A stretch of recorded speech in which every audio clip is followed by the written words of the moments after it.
As an estate and elder law attorney, one of the questions I get quite frequently is how do I keep my estate out of the courthouse? My name is Bill Miller, and I'm an estate and elder law attorney here in Alabama, and I have offices in Anniston and Birmingham, and we work with families every day in estate planning and elder law matters. So the way to keep your estate out of the courthouse is you have to set it up so that it avoids the probate process. The probate process can be confusing, but basically what it is that if you have any asset that is owned just in your name when you pass away that doesn't have some other way to pass to your wife or your children or grandchildren, then it's going to have to go through probate, because probate is the process to get assets that are just in your name to your estate and then to your heirs once creditors are paid. Now, if you have a will tells us how you want your assets distributed through the probate process. If you have no will, then your family is going to have to do an administration of your estate that also goes through probate, but it's much more expensive and time consuming. So how do we avoid having my estate at the courthouse or going through probate? Well, there's basically three ways to do that. Number one, you can have assets that are jointly owned with the right of survivorship.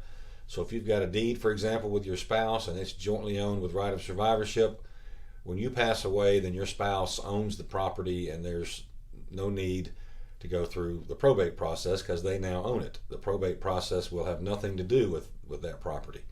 So you can have real estate, bank accounts, and things like that that are held jointly with the right of survivorship. So that's the number one way to avoid, or one way to avoid having your estate at the courthouse.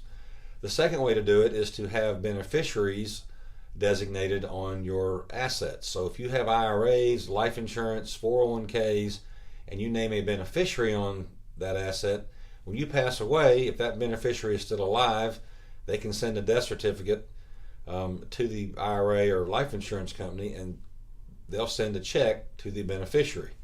You can do the same thing with bank accounts, but bank accounts and credit unions call this payable on death or transfer on death. They don't use the term beneficiary most of the time, but it's the same concept. So if you've got CDs, savings accounts, things like that at the bank or credit union, then you can put someone on there as a payable on death, meaning when you die, they furnish a death certificate and they now get those proceeds.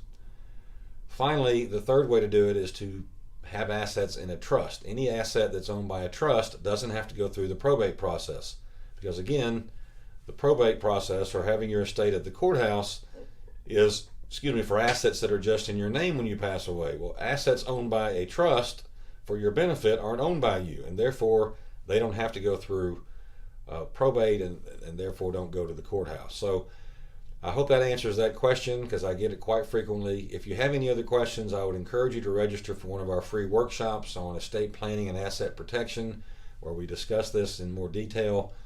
Or if you like, you're welcome to call my office at 256-472-2172 and set up an appointment to come in. Either way, I look forward to seeing you.